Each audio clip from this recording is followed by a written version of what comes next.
All right. Should be recording now. So today we have Dr. Erik Wielenberg joining us. So why don't you start out by telling us a little bit about yourself and your work? All right. So yeah, thanks for having me. It's great to be here. And I teach at DePaul University, which is a small liberal arts college in central Indiana. I've been there for basically my whole career, and I do a lot of work in the philosophy of religion, also ethical theory. And I'm particularly interested in, I guess what you would call the intersection of those two areas. So I've done some work in comparing theistic and non-theistic approaches to morality, different theories. And myself, I tend toward atheism, and so I'm particularly interested in defending an account of objective morality that does not require God or a theistic foundation. So I guess a lot of my work has been sort of one of two prongs, either trying to defend a view like that, and then also trying to make trouble for the theistic approaches to morality, approaches that try to use God as the basis or foundation of morality, divine command theory Mhm. being one that's attracted a lot of my interest. Um, yeah, I guess a bit more maybe just about my background and sort of journey into atheism. Mhm. It's I think as far as atheists in the United States, at least, it's a very boring and sort of typical route where, I think like many Americans sort of raised in the Christian tradition, broadly speaking, and then at becoming a teenager, sort of fell away and find myself skeptical of some of the ideas, and for a while that was sort of it. Mhm. Uh, but I sort of came back to thinking about Christianity and religion actually in grad school, really, through philosophy. So I was sort of drawn back into it just because philosophy religion had a lot of cool puzzles, philosophically interesting puzzles. And so then I returned to thinking about it more seriously. And I remain an atheist, but I would say, became a different kind of atheist. So Mhm. when I was younger, I was more in the style of the new atheist, of seeing religion and Christianity as kind of silly, and for yeah, not a view to really be taken seriously. But then when I came back to it later as somewhat more mature and as a philosopher, yeah, I take a different view. So I have, even though I remain skeptical, have a lot more respect for the position.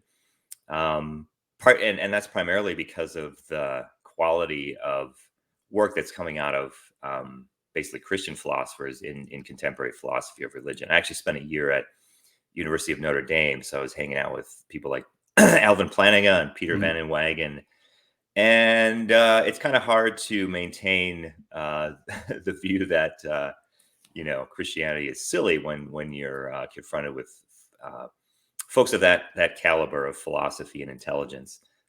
So even though I remain skeptical, I think it's a view that's worth taking seriously. So that's kind of where I Yeah. am at this point. Yeah, a lot of that is the reason. I mean, my goal generally with my channel is to undermine what I take to be religious fundamentalism. So I do, Mhm. I want to have atheist professors like you on, and I've talked to Christians on my channel as well. But I have a similar, I don't Christianity as a whole, I don't think is like completely stupid, but I definitely think certain specific kinds of Christianity can start to go down that route. So, but yeah, so that's interesting.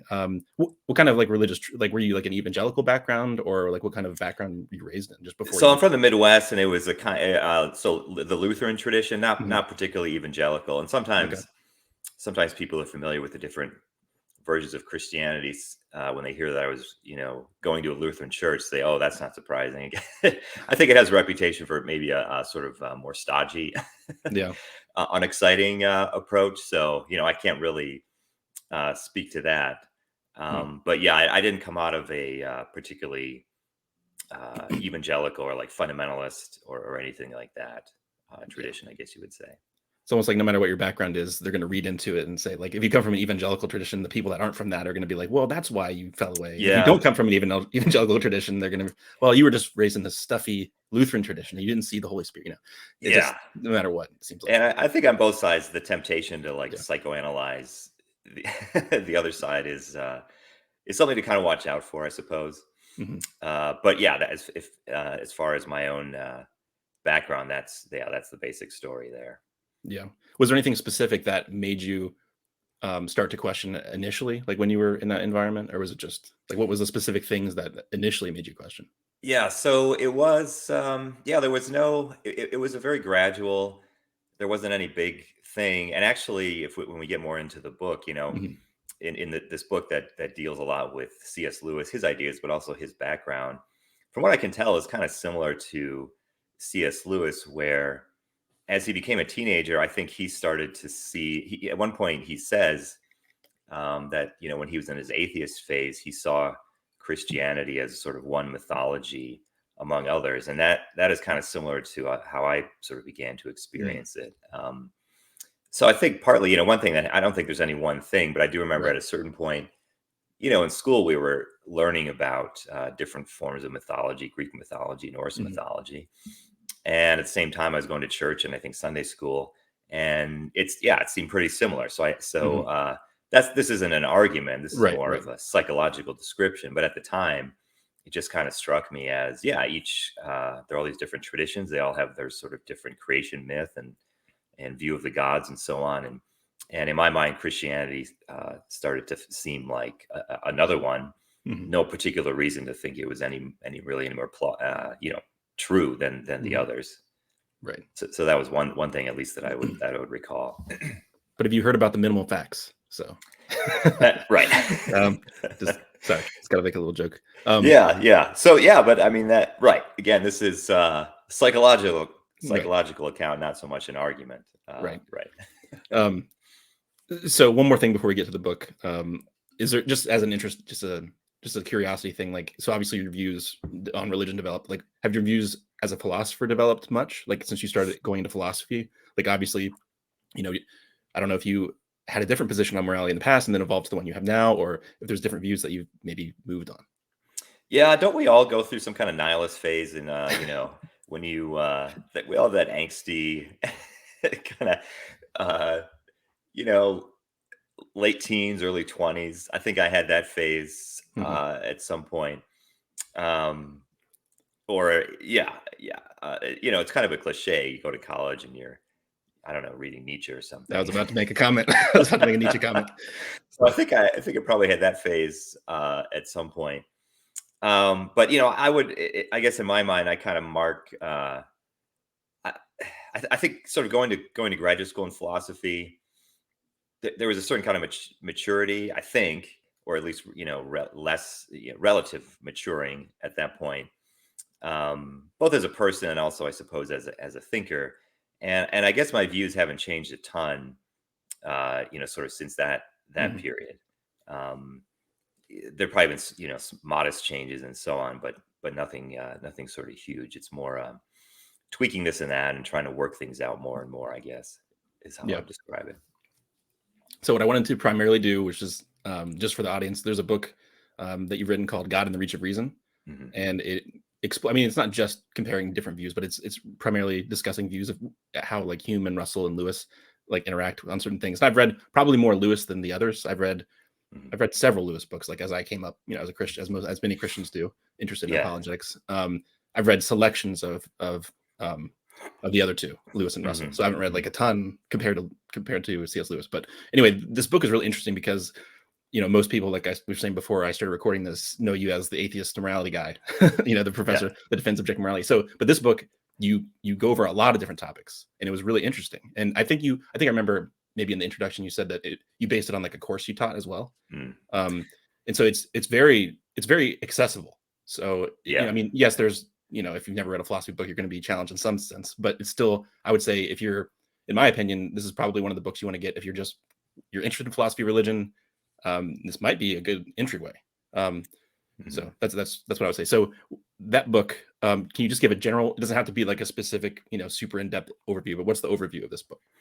Yeah, good. So I think I agree with everything you were saying there. It is a good entry point. It does cover a lot of topics in philosophy, religion. It came out of a course for first year students Mhm. that I've taught, I guess, a few times at DePauw. And yeah, C.S. Lewis is kind of the star of the show. Mhm. A bit of background of what sort of led to the course and then the book.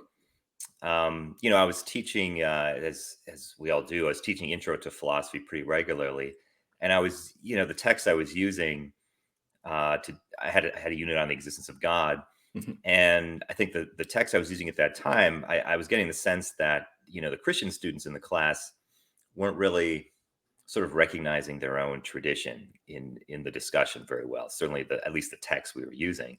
And so I was really looking for, I wanted to change the readings. I wanted to look for a sort of better spokesperson of the Christian view in particular. And I was aware of Lewis, and I was aware that he had written some, Christian stuff defending Christianity, explaining it. And when I started reading it, I was, this is amazing. This is just what I was looking for. So I think the thing about Lewis, he's an incredible writer, Mhm. and he's got a way of presenting things in a very clear, accessible, and compelling way. And so what led me to Lewis was a sort of quest to improve my intro to philosophy course. And when I found Lewis, I was like, this is so good. I want to make a whole course that kind of puts Lewis at the center of things. And partly because he's so good, but also because I think a lot of, just as you mentioned, I think a lot of people, students, who are in the Christian tradition are familiar with Lewis. And so it's Right. a great way of drawing them in. Lewis isn't necessarily always seen as a philosopher, but part of what I'm trying to do in the book is make the case that he was doing philosophy, and it was pretty good stuff. So to me, it was a way of engaging with students Mhm. so that if you're in the Christian tradition, you would recognize your tradition in the discussion.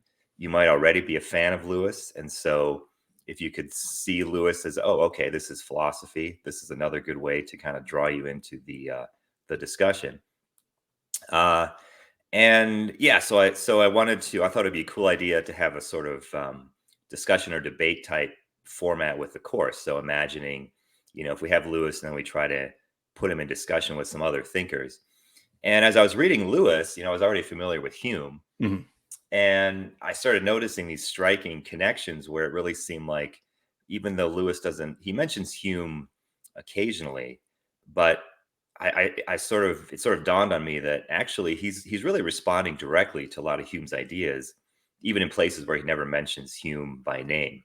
Mhm. And so then it was perfect, because it wasn't just, can we put Hume and Lewis in conversation, but I became convinced that Lewis actually already was in conversation with Hume, crafting responses directly to some of Hume's arguments.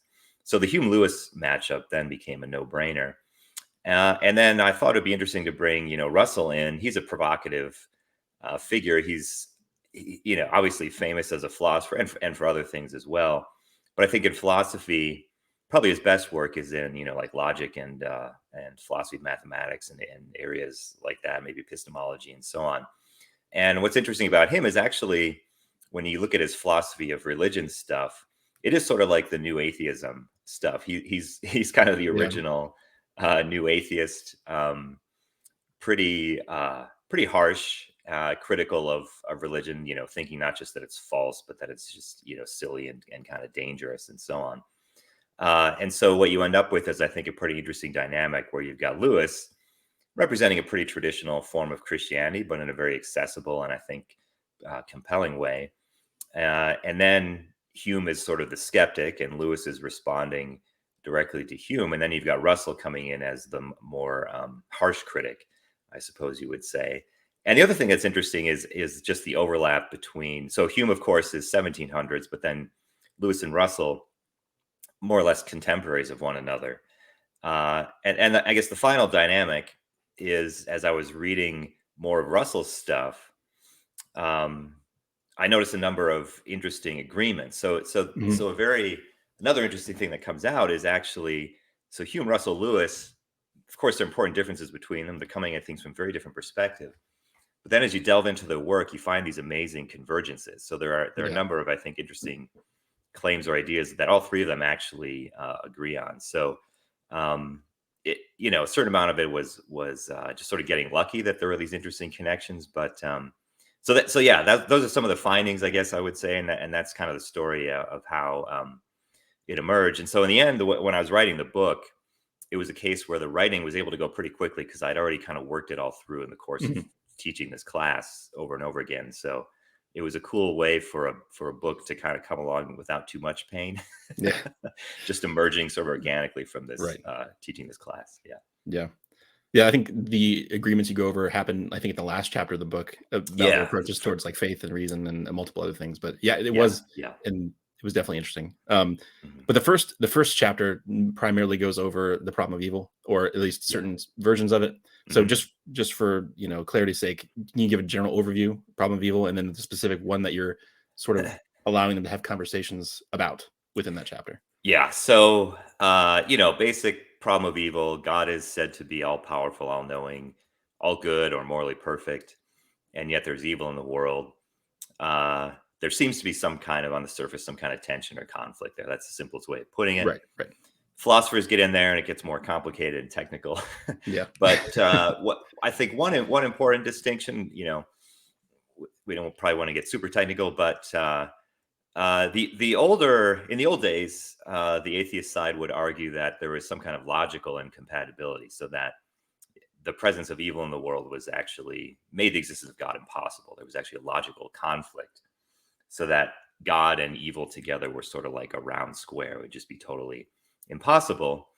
Um, for the most part, there's some exceptions, but for the most part, the discussion is both sides tend to agree, yeah, maybe that's not quite so plausible.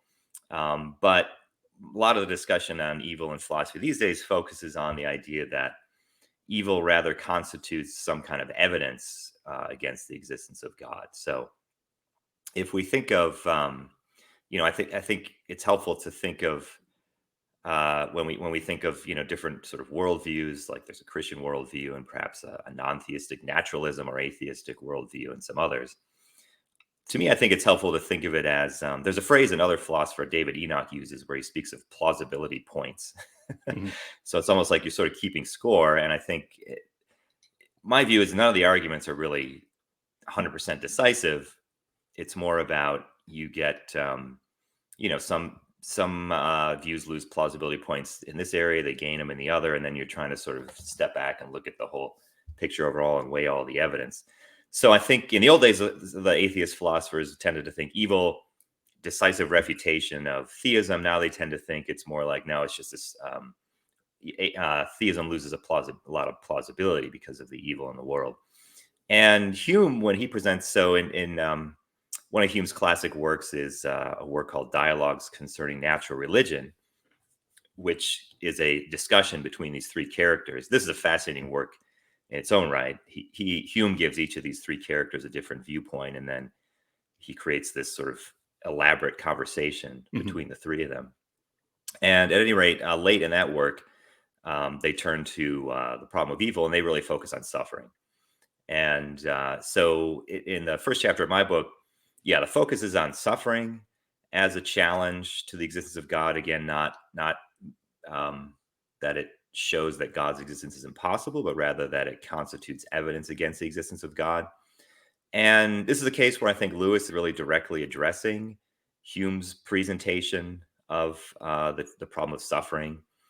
And so basically, what happens is in the finals or late in the dialogues concerning natural religion, yeah, there's this sort of extensive discussion of suffering. It's a very powerful discussion. Like some of the characters give these very compelling accounts of just how much suffering there is in the world and sort of how bad it is. Uh, and then I think the way Lewis enters the discussion is he he has kind of a two-part approach to trying to explain the suffering. So on the theistic side, one common approach is like, okay, how can we, from the Christian perspective, basically, why might God permit all of this suffering? What could be the purpose or reason behind all of it? So the atheist side is thinking, if God is all good, he's going to want to try to prevent suffering, and surely he's got the power and wisdom to do it. So what's the deal here? And one response on the theistic side is to basically come up with some story or account of like, okay, here's what's going on. Here's why God might be allowing all this suffering.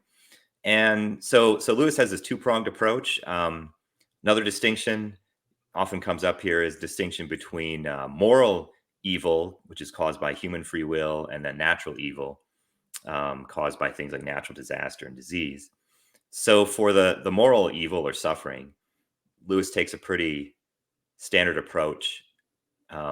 The short version is, this is a result of human free will, and human free will is connected with some great good, and so this is why God allows free will to exist, even though he knows it's going to lead to suffering, people misusing their free will. I think the more sort of interesting and distinctive side is when his theory about natural evil or suffering, where he describes what he calls these three operations of pain. And I don't know how much detail we want to get into, but the basic idea is that Lewis develops a kind of what might be called a soul-making theodicy, where his idea is that God is basically allowing suffering as a means to enable us to improve our character, become better people, but ultimately to really turn toward God. And so that the suffering is a way that God can actually ultimately help us be in a loving relationship with God. So Lewis uses the phrase becoming Christ-like, which is in his thinking and probably Christian thinking in general, Christ is kind of the moral exemplar. That would be the ideal, morally ideal human being. And so he's got this idea that suffering in various ways enables us, at least gives us the opportunity to become more Christ-like, become better people, and then also to develop a deeper faith or a more loving connection to God. And so he's got a kind of two-part story. Why all the suffering in the world? Some of it is just side effect of free will, and then some of it is there to allow us to. It's God's way of nudging us toward what Lewis calls true happiness. Right. So that's the basic story. Right. And I know you brought up an argument. It had to do with like suffering of children that sort of, kind of try to take his considerations and be like, well, does it really account for this? So I don't know if so out of curiosity, do you find, I mean, I know you formulated that specifically there. Is that one of the stronger ways of cashing out the problem of evil that you think there is, or do you think that there are other ones? I mean, there's kind of a two-part question. On the one hand, how do you think Lewis's, views stand against that argument as you, laid it out? And second, do you find that one sort of like more persuasive than others, or what do you think the kind of more persuasive ones are? Yeah. So one thing I think it's important to sort of keep in mind in thinking about suffering and evil in the world is they're all different kinds of it. And sometimes in these discussions, evil or suffering is treated in a sort of generic way. And I guess to me that in a way that makes it easier on the theist, because I think to me it seems plausible that if you're thinking of things from a theistic standpoint and you're asking how could evil or suffering fit in here, some kinds of evil or suffering are going to be a lot easier to explain than others. I do think the suffering of children is particularly challenging. This is not a new idea. I mentioned the book, this goes back to I'm sure it goes back further, but Dostoevsky in the Brothers Karamazov, there's a famous chapter where one of the Karamazov brothers talks all about the suffering of children, and makes a thinks this is the real challenge for Christianity. I'm very sympathetic to that. I do think I think probably when you're thinking that there are many different attempts on the theistic side to account for suffering, many different theodicies and other strategies as well. So I think you need to take them on a case by case basis. I do tend to think in general, child suffering is often one of the harder kinds to explain. In the particular case of Lewis, I think the problem is, or the reason that it presents a particular challenge, is that all of the three operations of suffering that he describes seem to require a certain level of maturity and understanding. So maybe we don't have to go through all of them, but maybe I can give one example. So there's a somewhat famous passage where Lewis refers to pain as God's megaphone. And it's kind of a cool passage. He says something like this: God whispers to us in our pleasures, speaks to us through our conscience, but like shouts in our pain. He says pain is his megaphone to rouse a deaf world. So you get the idea that God is trying to sort of nudge is a word I use a lot. Lewis emphasized. So to say a bit more about this, on Lewis's view, God is sort of walking a tightrope. He wants to get people to turn to him, love him, and become more Christ-like, but he's got to do it in a way that leaves our free will intact. So he can't sort of force us. He can't like cram it down our throats. Hmm. So you get that passage I was just mentioning. It's like God has these tools at his disposal, but he's trying to gently nudge us.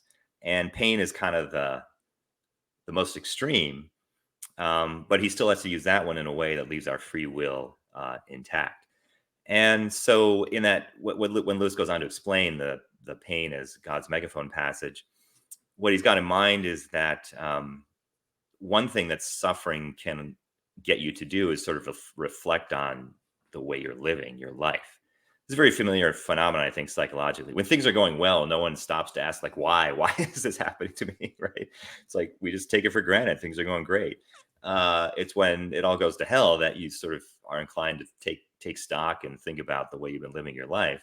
And I think Lewis is picking up on this. And one idea he has is that, if you're living an immoral life, but you're happy, it's easy to sort of not think too much about the immorality. But then if some suffering befalls you, you can reflect on the immorality and realize and recognize it and make changes. And then, improve morally. Okay, so that's one of the operations of pain that he describes. But, if you're talking about like a 2-year-old with some Right. horribly painful disease, particularly a case where a disease where you're not going to survive to adulthood. So it's hard to see how this operation could really apply. And in the book, I explain it seems fairly straightforward. This is true of all 3 of the operations. So that if the pain is being endured by like a really young child, it's hard to see how it could do any of the things that Lewis suggests that it could do. Now, one possibility I consider in the book is that maybe God could use the suffering of the child to nudge other people, Hmm. like parents, Right. adults, and so on, which is certainly worth considering. But the argument I make is that seems to violate some kind of. It seems unjust. It seems Hmm. unfair. The child seems to be being used as a means to an end, to Right. put in Kantian terms, of sort of being sacrificed. And I think on the theistic side, there are some who would be sympathetic to this. So, some Christian theists think there's a requirement that evil or suffering, it's always got to ultimately benefit the person who is suffering Hmm. or experiencing the Right. evil. And certainly this sacrificing children to nudge others would be a violation of that requirement. Hmm. So I think that's one of the big, in the book, I call it an incompleteness, at least, that Right. Lewis hasn't really accounted for that particular kind of suffering. Yeah. But there's these abstract ontological goods of like forgiveness and mercy and stuff that, just God wants a world with all these things. I don't know. Yeah, there's a lot of stuff going on. And I do think that the problem, I would say, at least for me, like iterations of like the problem is cashed out in terms of horrors. And Hmm. then when you go to horrors and then, kind of in a smaller category, horrors that apply to children, like it just gets Yes. worse. Because I remember reading the book Night, a really Yeah. good description. And there's an account that I'll never forget where he's describing seeing there's like 2 men and a child, and they all get hanged, and then the Hmm. kid's like struggling for like 30 minutes, Yeah. and it's like, what's the point of that? Like, Yep. who's that helping? I mean, just Yeah. um, an intuitive sense. I know that there's more complex things we could get into, but I mean, you could just pull the phenomenal conservatism card and just say, it seems to me that that's gratuitous suffering, and I don't have a reason to think that it's not. So, there's multiple. Yeah. I mean, these are right. This is why I think evil and suffering is certainly seen as one of the great challenges for Christianity, especially when I mean, I think what you were just saying, I think, does show the importance of not thinking of evil or suffering in this sort of generic fashion. Right. And it's a fine line. You don't want to. There's a danger of just in writing about this stuff. It can get super dark, Right.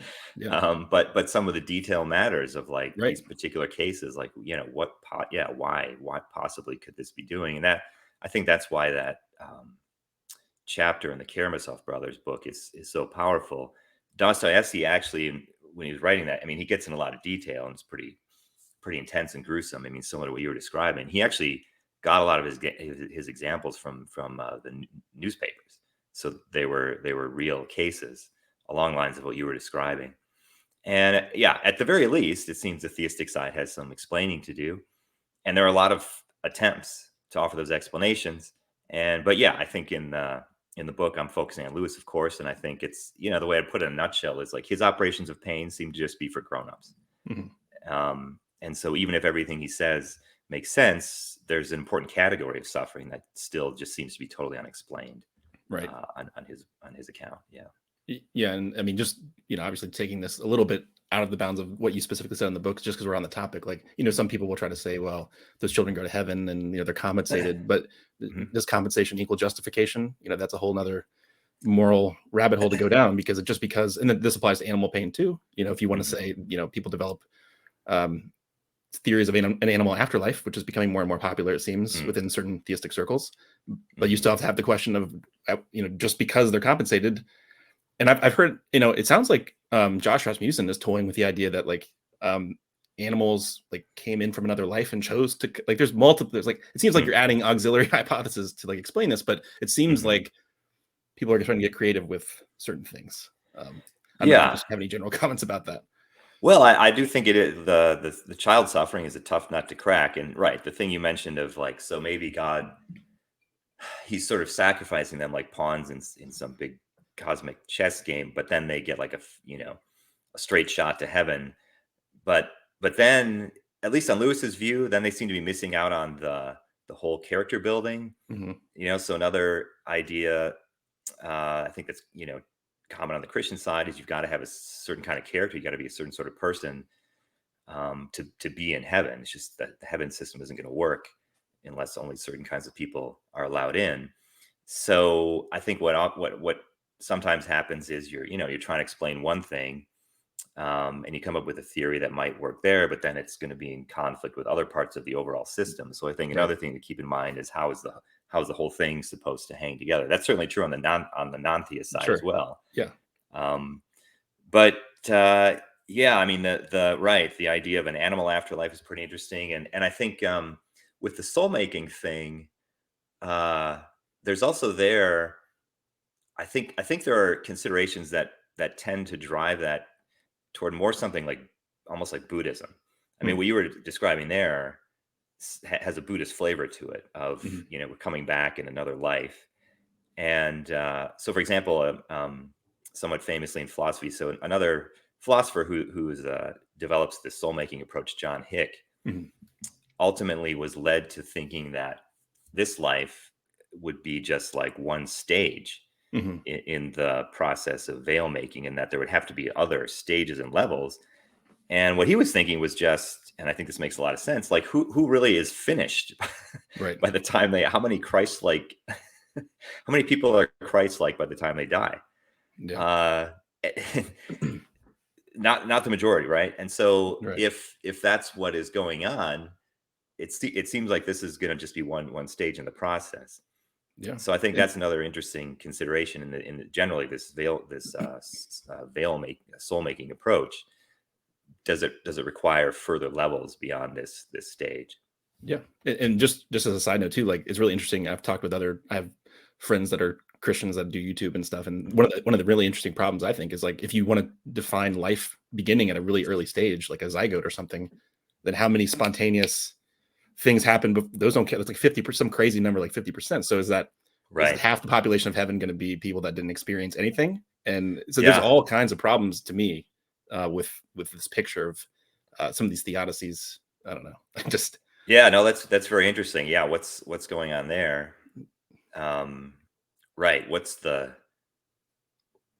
How do they fit into the cosmic plan?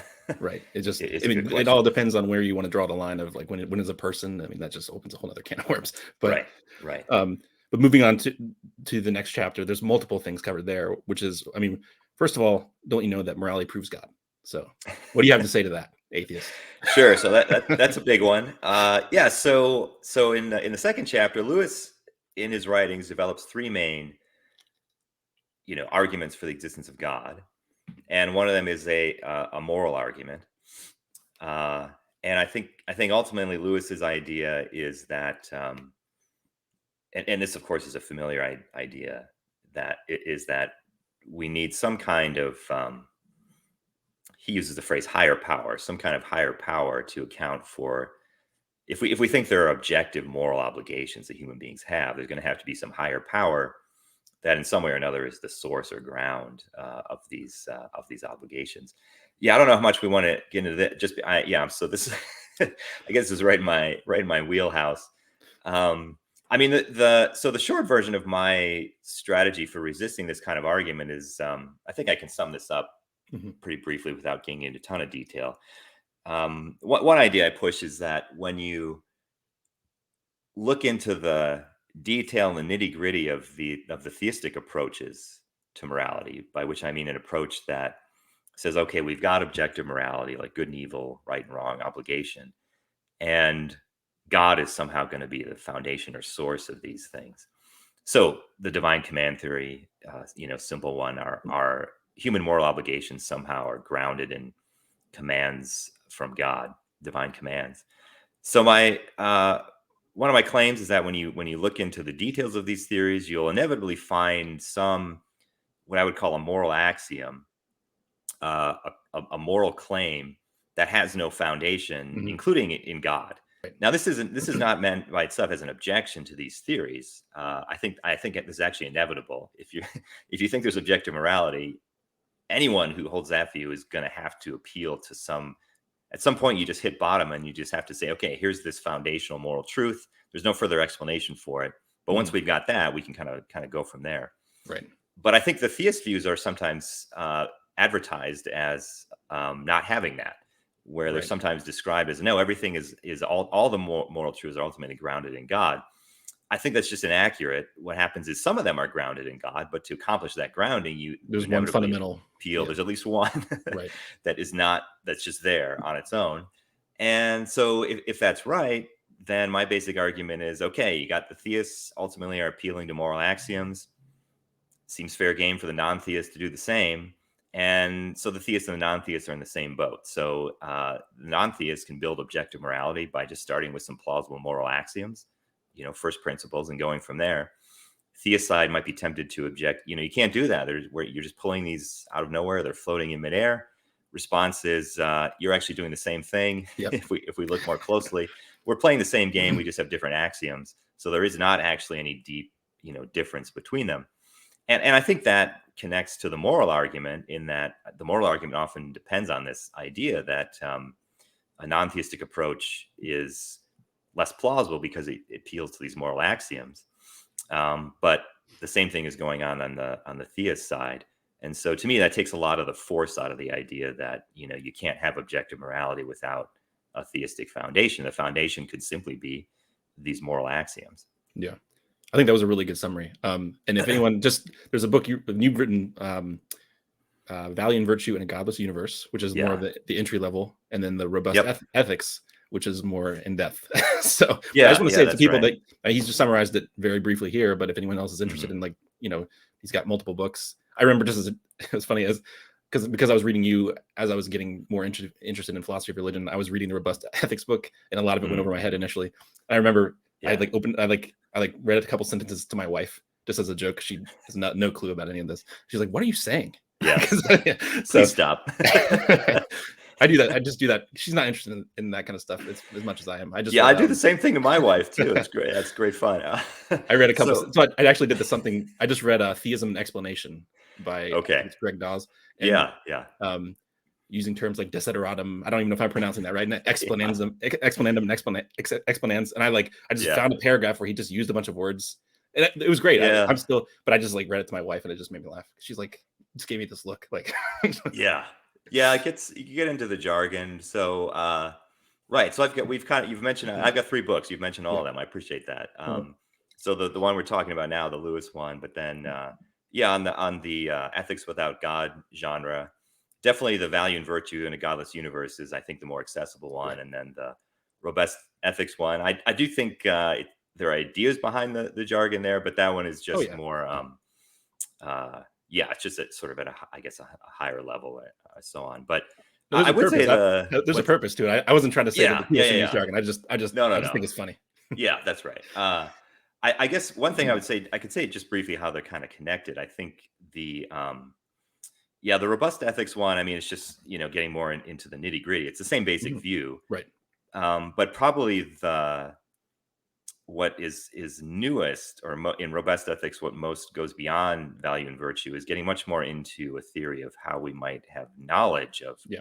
the moral truths, which I think is an important question for the non-theistic side. So there are a lot of sort of challenges from the theistic side when it comes to morality. One is, how could there be objective moral truths at all without God? And that's what I was talking about earlier. And that's value and virtue is kind of mostly on that. But then another question is, okay, even if they're there, if we don't have God to sort of help us out, how could we get knowledge of them?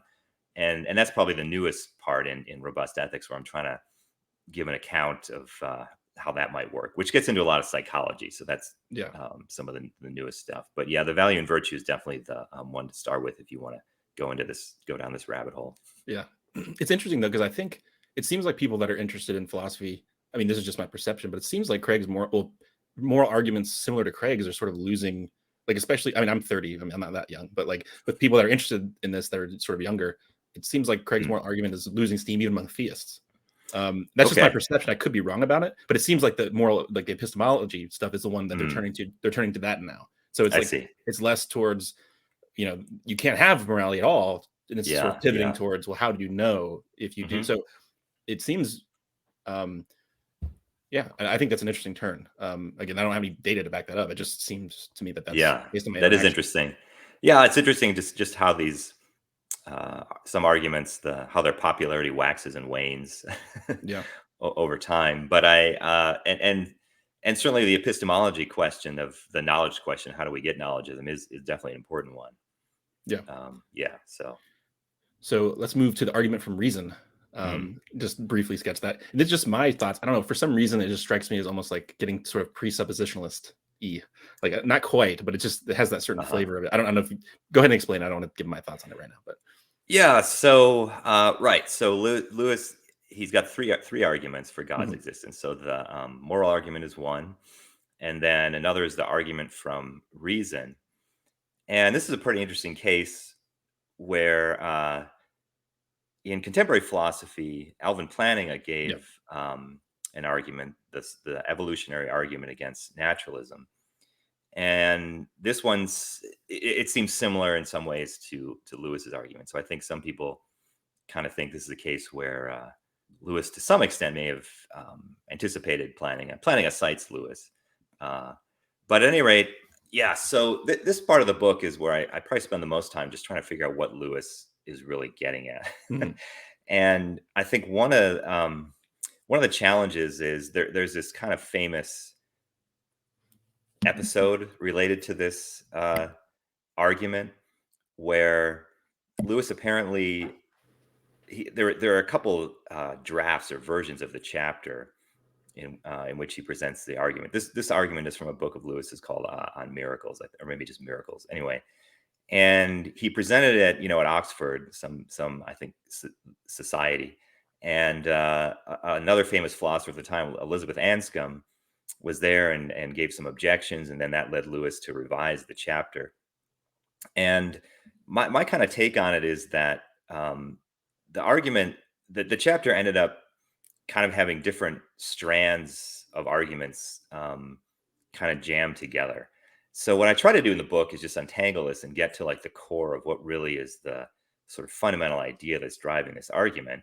And so my take on it is that actually in the end, the argument is all about what these days is called intentionality or aboutness, which is the idea that many of our mental states are about other things. They represent other things. So if I'm thinking about Jupiter, then some state of my mind or brain is somehow representing or is about the planet Jupiter. And I think in the end, the most interesting and sort of the foundation of Lewis's argument is the idea that if you go back far enough in the past, there would have been a time when there would be living creatures, but they would not really have intentionality.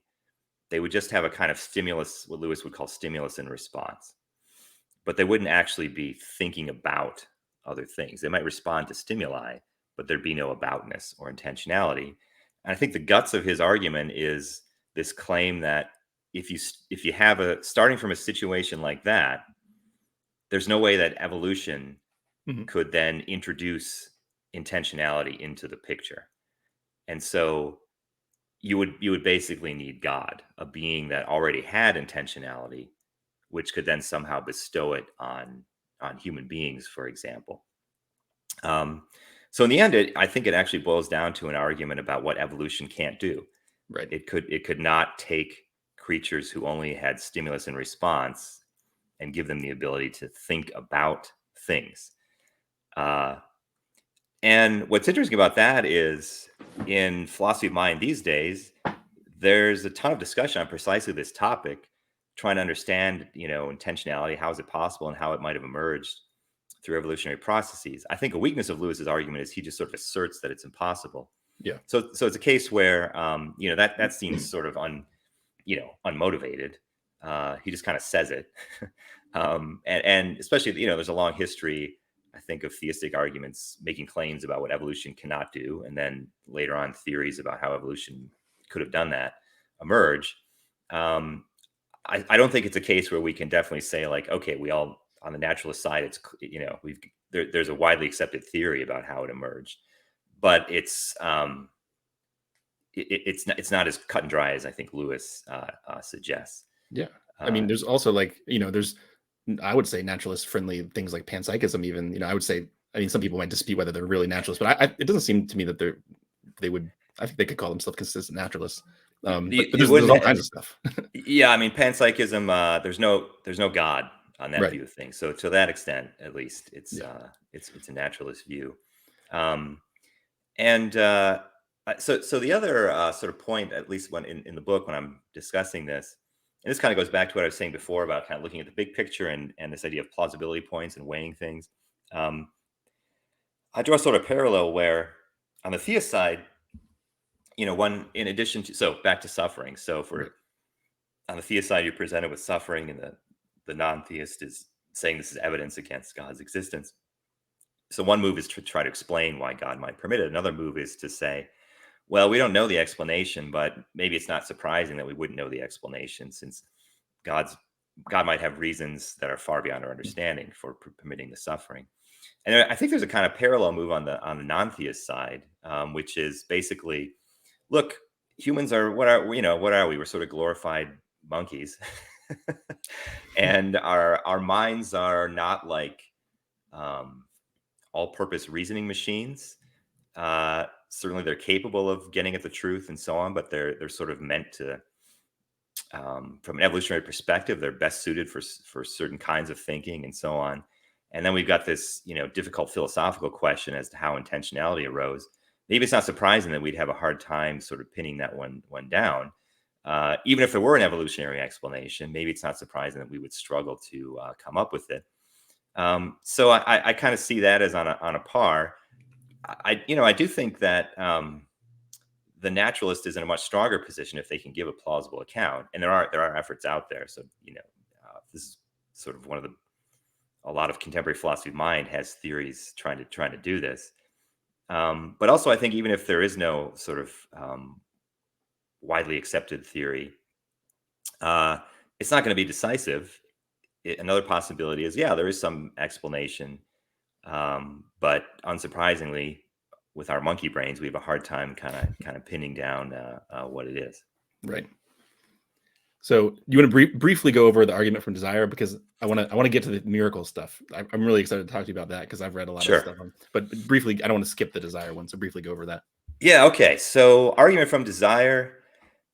This is probably the most distinctively Lewis argument, by which I mean, the moral argument, a lot of people put that forward. And then the argument from reason, even there, other folks, I think, had similar ideas. Argument from desire, I've never seen it outside of Lewis. And so the basic idea is he thinks that human beings have within them, seems to be part of our nature, a longing, a desire for that cannot be satisfied by anything in this world. He names this desire. He calls it joy, And in fact, his autobiography is called Surprised by Joy, Mhm. and it refers to this desire. So I think in his own intellectual development, I alluded to this earlier, that he was raised as a Christian, had an atheist phase that actually lasted into his early 30s, and then eventually made his way back to Christianity. But this experience of what he calls joy seemed to be a big part of his own return to Christianity. And he describes it as a desire, which he says the desire itself is very pleasurable, um, but it is a desire that ultimately cannot be satisfied by anything in this world. And then his basic argument from there is pretty straightforward. He basically said, there's a key premise. This is the controversial premise that says, well, um, any desire like this that seems to be part of human nature, it's at least possible for it to be satisfied. And one way he supports the argument is a kind of inductive way, where he says, okay, so hunger is part of human nature, desire for food, and lust or sexual desires, another part of human nature. And there are things in the world or things in reality that can satisfy those desires. Now, he's not saying that, like, okay, whenever you're hungry, you will automatically get food. It's more along the lines of, like, human beings have hunger as part of their nature. Therefore, there is such a thing as food. It's possible for that desire to be satisfied.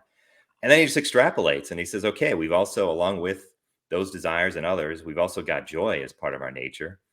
Therefore, it must be possible for it to be satisfied.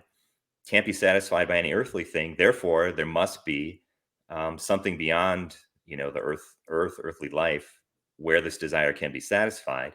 And ultimately, what he's got in mind is that this is the existence of this desire in human nature is evidence of the reality of heaven. That's where this longing could ultimately be satisfied. And he thinks human nature wouldn't have this desire if it weren't unsatisfiable, and so therefore heaven must exist. Hmm. So it's a very I like it because it's so different. Mhm. It's very I don't never really seen this argument anywhere else. There are a lot of ways of, I think, kind of fleshing out the details. So obviously in the book I want to resist the argument. Right. I don't think it's decisive. I think one thing that I said, this premise about every desire being satisfiable, or there being it being possible for it to be satisfied, is kind of the controversial premise. And I think that's probably a weak spot in the argument. Like, why should we think that Right. that's true? So in the book, I consider various ways of trying to support it, and suggest that none of them is really going to do the trick. I think the inductive thing, one weakness there is that the other desires that Lewis points to, hunger and sexual desire and so on, those are all desires for earthly things. And so if we're trying to make an inductive argument, one of the challenges is going to be that joy is a very different kind of desire. So is it really reasonable to extrapolate, from the other desires, which are for earthly things, and To this, saying that yeah. to this other desire, which is quite different. So I think that's one challenge. And I guess another point is that if you think of, just look at the category of desires more broadly, human beings have a lot of desires for things beyond earth, but most of those are unsatisfied. And what I'm thinking of there is just um, within the context of all these different religions, people are Mhm. desiring different forms of afterlife and so on, and they, most of them are going to be unsatisfiable because they're Right. incompatible with one another. Right. So you get a situation where you have these sort of conflicting inductive considerations. On the one hand, you think, okay, it's these earthly desires are satisfiable, so maybe joy is. But on the other hand, it's like, okay, if you look at our human desires for things beyond earth, most of them are unsatisfiable, and then joy is in that category. So you end up with a kind of stalemate. Yeah. I mean, it just seems like Yeah. a disposition to not be satisfied would be evolutionarily advantageous in general. Yeah. So it doesn't seem surprising why we would have certain desires that can't be fulfilled because Mhm. I don't know, that just Yeah, this is another big theme I develop in the book. So there's different ways of developing the argument. So initially, I'm yeah. considering this kind of inductive version, but then I think, yeah, there's another version where it's like, what best explains why we have this desire?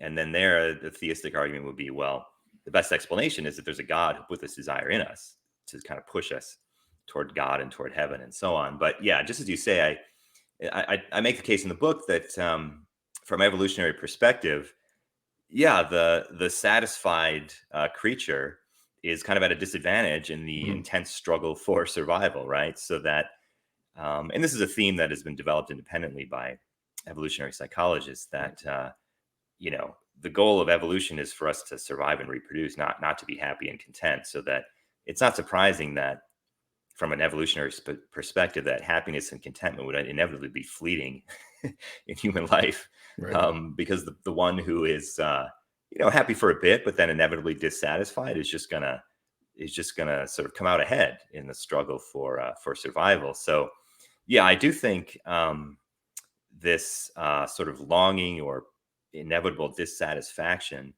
somewhat depressingly, could be part of our nature, Right. but for evolutionary reasons rather than because God put it into us, I guess you could Right. say. So getting to human miracles, Mhm. like I said before, I'm excited about this one. Don't you know Hume is making a circular argument? So he said laws of nature, and therefore he's making a circular argument. So Yeah, and Lewis initially makes an accusation like that, but then he goes on. I don't think he's really satisfied with it. So in the discussion of miracles, I mean, again, I think this is a cool case where Lewis is definitely responding directly to Hume, and here he does actually mention Hume, so that makes it even clearer. Right. So in the book, I spent a lot of time just trying to figure out what Hume's argument is. There are many interpretations, and some of them make the argument quite weak and implausible. So I was trying to develop, what's the most challenging form, I think, of Hume's argument. And so I don't think the argument is circular, at least not no. in a sort of simple way. I think that ultimately Hume's argument rests on a principle that basically says when you're evaluating the probability of an event, really any event, but this would include alleged miracles, you should base your estimate of its probability entirely on past experience. And so Hume would say, familiar example, in our experience, the night is always followed by the rising of the sun. So there's always been a day after night. So tonight, what's going to happen? Will there be a tomorrow? Almost certainly. Now, Hume doesn't think that, it gives us 100% certainty, but he says, look, we should base our estimate of the probability of the sun coming up tomorrow on past experience. It's always happened that way in the past. He says this gives us a proof that the sun will rise tomorrow, but he uses proof in a sort of technical Humean way, where he just means it's very, very likely, but even they're not 100% certain. And then Hume takes this principle and he applies it to reports of miracles. And there are kind of two interacting parts of the argument, I think. So on the one hand, he says, consider the case that he really is concerned with, but can't quite mention because he would have gotten in big trouble in the 1700s, the resurrection of Jesus, right? Yeah. So he's got two ideas there. One is, he says, okay, each of us, let's consider our past experience. How often have we experienced people rising from the dead? Presumably never. Or even at, very rare. Even if it was once, that would still be very rare, right? So it almost never happens, or I'm assuming for most of us, we've never experienced this. And so for that reason, we should give this a pretty low probability. Now, on the other hand, there's another important part of his argument. Another thing that we've got to consider is, okay, when people give reports of miracles, how often in the past, in our experience, have those reports tended to be accurate? Because you could imagine a world where, people never lie or make mistakes. Imagine a world like that. And then if someone says that, they saw someone rise from the dead, that's going to actually give it a very high probability, because our past experience tells us that people just don't make mistakes or lie about that sort of thing, right? Mm-hmm. So the other strand of his argument, which is important, it's an important part of the argument. So this is, I think, part of what prevents the argument from being sort of circular in a very simple way, right? He's not just, one I guess version of the circularity charge would be, well, Hume is just assuming that there are laws of nature that hold without exception. And then he says, because of that, we should always rate the miracle as unlikely.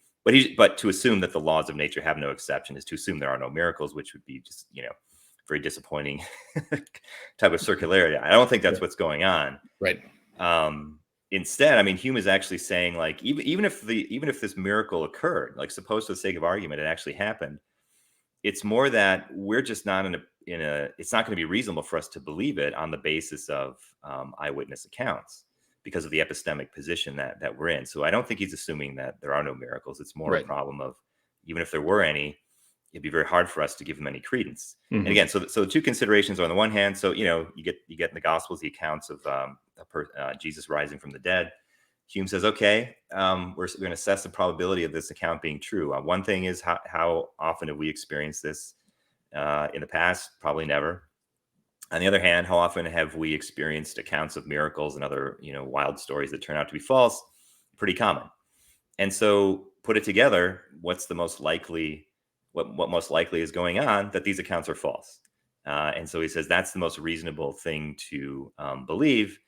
And again, notice it's not, the conclusion isn't even that it didn't happen.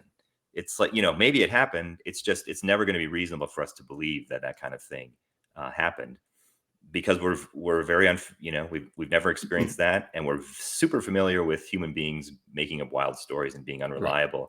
And he's got this whole section in the where he's presenting this argument, which is often overlooked, where he's just going on and on about, how people love these wild stories and rumors and gossip. And this part of the argument is sometimes ignored, but this is, it's not there just for fun. It's an important part of the argument, right? Right. Because that's the part that is supposed to suggest that it's just more likely we should estimate the probability of this account being false as much more likely. He even mentions celebrity gossip. Yeah. he says like, people love it when they hear some report of people getting married or something like that. Yeah. Like tales of dragons and like, well, that's not quite celebrity gossip, but yeah. Yeah. So it's funny when you read that section now, I mean, you just think of the contemporary world and it's just right on the money. Yep. And so I think where Hume is coming from is like just the epistemological situation we're in. I mean, people are part of the problem. Like if just our penchant for being gullible and liking wild stories and making them up, that kind of screws things up for the theist. Right. Yeah. Like, geez, how on earth then could we give any serious credence to these miracle accounts? Again, combined with the lack of that sort of thing ever happening in our own experience. Yeah. It's interesting because I think even like most Christians, and I've asked like hypothetical questions, like if like 4 people came up to you and said, I saw someone like levitate, like some woman like levitate her husband and threw him off the Grand Canyon or something, and they got 4 witnesses standing right in front of you telling you that, you'd be like, I don't believe that. Like, I think most Christians even would, 4 direct eyewitnesses telling you something like that, they would have a sort of Humean skepticism in that case. Mm-hmm. But then you have, accounts written decades after the fact by non-eyewitnesses that are basically copying each other verbatim in Greek in multiple instances. And then I don't know, I'll stop being mean, but like, it just, to me, like, it's just a double standard to me. I don't really understand it. Yeah. I think, I tend to agree with that. And just to, get into this sort of debate a little more, this of course is a big topic and a ton of debate about this. You mentioned earlier the minimal facts argument and so on. But on the theist side, the Christian side in this case, I think there's a kind of challenge or maybe rhetorical device where basically the Christian says, well, what do you think happened? And there are various sort of naturalist accounts of what maybe someone stole the body, this sort of thing. And then what happens is the theists will, give arguments as to why those are implausible. But I tend to think that it's kind of a mistake for the non-theist to really play that game. What we've got here is like a body went missing like 2,000 years ago. Who the hell knows what happened? You think of JFK, which is on video, Right. the assassination of JFK, and what happened to his brain, and like who was the shooter and stuff, and how that controversy raises on. We have footage of it, and there, it's hard to sort of know exactly what happened, I suppose. And so then 2,000 years ago, this body went missing. Who the heck knows? But I think, and this is something I get into more in the book, I think from the non-theistic side, it's personally perfectly reasonable to say, like, I don't know what happened, but this whole rising from the dead thing is not particularly plausible. That can be set aside. But I have this big Bayesian argument about the probability of the rest. Yeah. No, I just have to make a little bit. Yeah, it's interesting too. I mean, even if you don't want to have even if you don't want to say like I specifically think the body was stolen and I'm going to put all my eggs in that basket, you could just you could just say, well, here's some possibilities, like maybe the body was stolen. I mean, there's really interesting. I mean, I'm interested in like biblical studies as well. And there's like cognitive dissonance theory, how that might apply to like early Christianity, where you can kind of see the authors of the New Testament sort of start to hedge like at first it's, well, the end is imminent, like the end of the world is imminent, and then you start to get to John and it starts to evolve, and then I think it's 2 Peter where a day to God is like 1,000 years, trying to sort of like, it's what apocalyptic movements normally do when their prediction or when the expectations fail, is they sort of start to change what the original expectation was and kind of make it super flexible. So even if a skeptic doesn't want to pick, like, I'm going to put all my eggs in the basket of stolen body, like there's multiple like big picture things you could appeal to, like here's how you might explain this, or how you might explain this. Like, I don't know, I feel like there's a middle ground between like being forced to defend one position and also just being like, I'm not going to give any account of anything, like, I don't know, that's just random thoughts. But no, I think that's right. Just there are a lot of possibilities sort of on the table. And I guess this comes up in the book, I think one other point that's important, and I do think this is something that many sides, or people on both sides, some of them at least, would be sympathetic to or agree with, which is when we come to these miracle accounts and we're trying to assess their probability or plausibility, we inevitably bring to them a basic view of reality and how the world, what reality is like and how things tend to work. So I think the idea that, this is a point that I think Lewis makes. This is a point that I think Craig actually makes, William Lane Craig, that you've on theist side, there's got to be a kind of philosophical foundation to first at least make the idea of God somewhat plausible. Because if the most plausible view is that we're in a naturalistic universe, and then you come to these accounts of miracles, there's just not, the historical evidence is not going to be enough to overturn the presumption of naturalism. This Lewis, says this, Craig says this, and that's why Lewis and Craig, they never sort of go directly to the historical argument. There's always a philosophical foundation that it's got to rest on. I think it's a very important point. In the book, you may remember I give this, silly scenario of aliens making a robot Jesus. And then how does it go? Like, the first robot gets crucified. And so the aliens teleport into the tomb and replace it with another functioning robot, which then walks out of the tomb later on. This is not meant as a serious hypothesis, but the point is this: why is this silly? Why do people, I think on both sides rightly, look at this and say, come on, we can put that one aside? It's because we come to it with a view where this isn't something that goes on in the world. We don't have a view of reality that's got aliens bringing robots to Earth and so on. And okay, so that's why that one sort of gets set aside, but the others are on the table. But again, the sort of resurrection hypothesis can only get in the discussion in a serious way if you've got some other considerations that are going to give it some plausibility. Yeah, I think you mentioned I think Lewis makes like a fitness argument for the incarnation, which I think is interesting. So that's one of the things too. And I have, again, I have friends that I interact with that are Christians, that they actually realize that there's weaknesses in the historical case, but they'll make sort of these sort of fitness like arguments, or that it would be more expected under certain circumstances and stuff. But Yeah. I don't know, I think it's interesting because like I can sort of see how, you know, like on theism you might expect this and not expect that. But then when you start to get more specific about like would a God incarnate, I mean, you have like Muslims are going to say, no, like that's ridiculous. That's crazy that an infinite being would take on human. So then I feel like the intuitions are starting to clash more about what in this kind of way would a God or would it wouldn't. It's like when you sort of have the big picture idea, it seems like you could generally say what kind of a God would or wouldn't do. But then when you start to get into, okay, you know, like I'm guessing I've read Swinburne.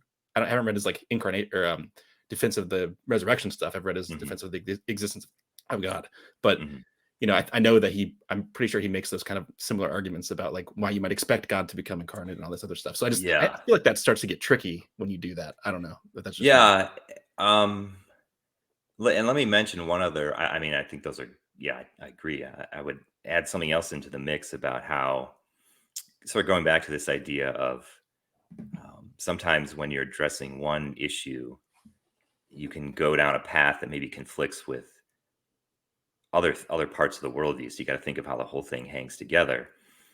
So I think what I'm thinking of here is in this connects to some of my other work you meant when we were talking earlier, the divine deception stuff. But you know, in contemporary debates on evil, the so-called skeptical theist response, which basically, rather than trying to explain, give some theory as to here is what God is up to with the suffering and evil, rather to make the case of like, it's not surprising that we wouldn't know. It's not surprising that the evil seems mysterious or inexplicable because of the gap between human minds and God's mind. So that God might well have reasons for doing these things, allowing the suffering and evil that we just have no comprehension of. Okay, but now, you know, if you accept that idea, you're going down a route where the mind of God is becoming increasingly incomprehensible to human beings. And actually, I think, you know, it strikes me that the more unexplained evil and suffering there is in the world, that kind of makes God more and more inexplicable. Like we don't know what he's really up to. But then if you have people saying, well, you know, I think God would probably do things this way. Well, they seem pretty confident that they know what God's mind is like and what they're up to. And now I think there's a tension there. So I think another interesting thing to keep in mind is if you make that sort of argument in the context of the resurrection, I mean, in addition to the points you were making earlier, is that going to be somewhat in tension with taking a skeptical theist approach to explaining the suffering and evil? You know, who knows what the heck God is up to with suffering? You know, works in mysterious ways. But I know if there were a God, he would definitely like come down and take on human form. Right. Exactly. Okay, what's going on there? Right. Yeah, I noticed that as well. I actually tweeted something similar like a couple weeks ago because that is crazy. Like it seems like skeptical theism is I mean, not all the more philosophically literate people will run right to skeptical theism, but it's kind of like maybe in the pop apologetics world, a very among the, you know, like it's like a shotgun blast. Like here's all these, you know, it feels like a shotgun blast, and then they just tack skeptical theism on the end, and it's you're going to do that there, but that's dangerous for multiple reasons that you just pointed out. Skepticism is a tricky weapon. It can backfire easily, I think. But actually, I think it's not just sort of the more popular. I think within, you know, the professional philosophy discussions, the skeptical theism has gotten a lot of traction. But thinking about how that move might disrupt a lot of other things theists want to say in other contexts, I think is an important thing to keep in mind. Yeah. All right, so we've been going for a little over an hour. Let's do a speed round for the last chapter. Just briefly summarize. I don't want to go too long because I try to keep these. I want to go like hours. But, So the last chapter had to do with, you know, how people approach like faith and reason, design arguments, you know, what true religion is. I know that's a lot, but just do a little speed round summary and then we can wrap it up. Okay, so let me. I think the kind of theme of the final chapter is some of these points of agreement between the three. Which I think is somewhat surprising. You know, Hume, Lewis, Russell, very different views, very different thinkers in many ways. Some surprising points of convergence. Maybe I'll hit two, and then we'll see how much time. But one is their basic view of you know, how we should form our beliefs. They all agree on what I in the book call qualified evidentialism, which is they all in the end say, okay, they're going to have to be some what are often called in philosophy today basic beliefs, that things that are just it's reasonable to believe them and take them to be true without any argument. They're just supposed to be sort of obvious. So they all think we've got to, if you're going to get anywhere in having knowledge, you got to have some assumptions, and there are certain things that are obvious that should be taken for granted. But then from there, you should just follow the evidence. And one particularly, there are some passages from Hume and Lewis, which when you put them side by side, it's actually kind of astounding. Not just the ideas are similar, but some of the language is similar. So this to me was a kind of wild discovery. And so particularly Russell and Lewis are united in rejecting the idea that you should believe certain things because believing them will have good consequences or something like that. They both actually sort of rail against this. And Lewis, is critical of someone. He refers to foolish preachers who say that, look, it's just beneficial if people believe Christianity. Who cares whether it's true? I mean, this kind of makes Lewis go crazy and tear his hair out. So they're all thinking like, some things are obvious. We got to start with those, and then from there we follow the evidence. Clearly, they disagree about where the evidence leads, but the shared commitment to this common method, I think, is pretty striking. Another interesting and probably more substantive point of agreement is on the argument from design. So the argument that basically says, look at the natural world and ask the question, what is the most plausible explanation of how it came to be? And the theist will argue the most plausible explanation is that it was intelligent design, some kind of mind put this thing together. And this points us toward the direction of God. It's not surprising that Hume and Russell are not convinced by this. But Lewis, too, really does not like this argument. I was mentioning earlier the three arguments he gives. None of them is the argument from design. And also they all, I think, are skeptical of it really in the end for the same reason, which is suffering and evil really screw this thing up. So what they all seem to think is like, look, if you're looking out at the world and you're trying to figure out, even just assume there's a creator, and now you're asking yourself, okay, what kind of creator made this world? They all agree, like, you can't, it's going to be crazy to think, oh, a good God made this just on the basis of what you observe, because of all the evil and suffering, right? So this is a Hume in his dialogues makes this point at great length. Russell says the same thing, and Lewis too.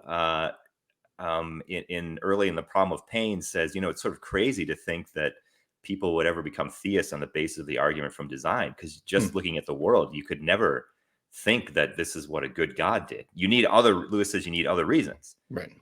So Hume and Russell think there are no other good reasons. Lewis thinks there are. That's where they disagree. But what's striking is they all just think it's crazy. Like, look at the world. Didn't a good God made this? They're all thinking, no, that's just nuts because of all the suffering and evil. And this is one other sort of interesting thing to note about Lewis's arguments, the three arguments in connection with this. All three of them start with a feature of ourselves. So Lewis has this really interesting idea that if to get evidence for God's existence, you don't look out at the world, you look inward at yourself. And he says when you do that, you find inside yourself a conscience, which he thinks is kind of the moral law, like manifesting itself in us. You find the capacity to reason, and then you find this desire, joy that we talked about before. And so he thinks that the evidence for God is like in human nature, not outward in the observable world. But yeah, all three of them are like argument from design. What a disaster. Yeah, I think there was like Felipe Leon, he put forward like in one of his dialogue books with Josh Rasmussen, like the idea of teleological evil, which is an interesting concept. Like it's not just that like there's pain, it's like that there's literally like within the design plan of these things is the design plan, quote unquote, is to cause suffering. So uses different examples to, I'm blanking on some of the examples, but like parasites and different things. Like, so it's not just that there's just generic suffering. It's like, well, if you want to just extrapolate what kind of designer we have, well, like looks like it could be malevolent. that might be an option. So Russell says, I mean, they all say that kind of thing. Hume says the most probable thing is a creator that's just indifferent to morality of good and evil, which is actually slightly different. But Lewis actually says, yeah, if we just were looking at the world, we should infer that the creator, like, is a great artist because the universe is so beautiful, but we should also infer that he's cruel because of all the suffering. Yeah, it's not. It's part of the plan, right? Yeah. And so again, Lewis, the difference is Lewis thinks we've got these other lines of argument that can reveal a good God to us. But you're not going to get there by looking at the natural world, right? Yep. All right. So to wrap up on a lighter note, what are your hobbies first? what kind of hobbies do you have? Hobbies. Yeah. What do you like to do other than read? No philosophy nerd stuff. Like, yeah. Well, I'm getting older now, so I try to various forms of exercise to try to live, put off death. When I was younger, I used to play more. I still like basketball. I used to play a lot more. Now it's more hard on the joints. Right. So but just different kinds of exercise, running and like I got into spin classes, which are nice, low impact, good cardio, weightlifting, that kind of thing. I got 2 teenage sons, so a lot hanging out with them, various ways. Those are kind of my main hobbies at this point. I do enjoy a good video game from time to time. Yeah, so those are probably the main things. I think, to be honest, at this point in my life, kind of parenting is taking up a lot of time, which of course I'm fine with, but that's sort of at the top of the agenda at the moment. Right. And finally, like, do you have any plans? Well, obviously you probably do, but what are your plans for like your future work? Like, is there any other books in the works? Any papers? Like, what's going on in your future? Yeah, so this very much connects to what I just said about the kids taking up a lot of time. Okay. So I've slowed down a bit. I'm thinking, in my master plan, I guess I'm thinking like once they're sort of off to college or whatever, I can get more back into things. But yeah, as far as what's in the works, I've gotten really interested in psychopaths. Or maybe it's better to say psychopathy, the condition, rather than actual psychopaths. But I think it's pretty interesting actually to think about how psychopaths and like their presence in the world might challenge various aspects of the theistic view. So I had one of my more recent papers. It's been a while, but is actually a challenge to divine command theory based on the presence of psychopaths, where, I mean, in a nutshell, the idea is that let me try to keep it brief. But Robert Adams is one of the big proponents of divine command theory. He's got a book called Finite and Infinite Goods. He's given the most, by far, like developed and sophisticated divine command theory. And one thing that's interesting, he gets into like how commands work and how they impose obligations on people. And he says the commander has got to do a certain amount to make sure the commands get through. So if I want my son to clean his room, and I'm outside in the yard and I whisper under my breath, hey, clean your room, he has no way of hearing it. Right. Well, there's no obligation that's created by this. Like, I've got to do my part to get the command through. This is kind of the idea Adams has. And then, okay, so psychopaths, at least as I understand them, they can't really understand the concept of a binding obligation or like a something having authority over them, actually. Now, this is a controversial empirical issue, but this is part of my argument. And so that what's happening is God has just not gotten the command through to any commands through to the psychopaths. They just don't have the concept of like being under an authoritative requirement or something like that. They're incapable of grasping it. And this is going to have the implication, according to me, that psychopaths have no moral obligations. And that's going to, I think, be kind of weird and troubling, because they're capable of doing all sorts of greatly evil acts, even by the divine command theorist's own lights. So why on earth has God like unleashed? It's like he's given them permission to just do whatever they want. They're not violating any obligations when they do these horrible things. That seems very weird. And more than that, when you delve more into divine command theory and you look at their explanations as to why God issues commands, those explanations seem to flatly rule out people like psychopaths who would have sort of free reign to do horrible things without it being morally wrong. So that's one example, and I'm thinking of just other ways of how psychopaths might not fit too well into the Christian view of things. So that's kind of what I'm working on these days. But I don't have a book in the works. Like I say, kind of working on the kids right now. Hope to get more back into philosophy later on.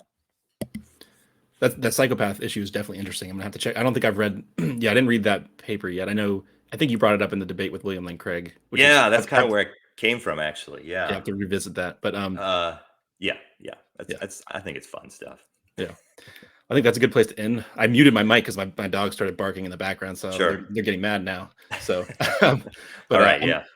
It was great to have you on. I really enjoyed this conversation. Thank you so much. Yeah, thank you. This is great. Thanks for having me, and I hope that people find it interesting and worthwhile. So thanks a lot. We can talk after I end this. But okay. All right. Take care.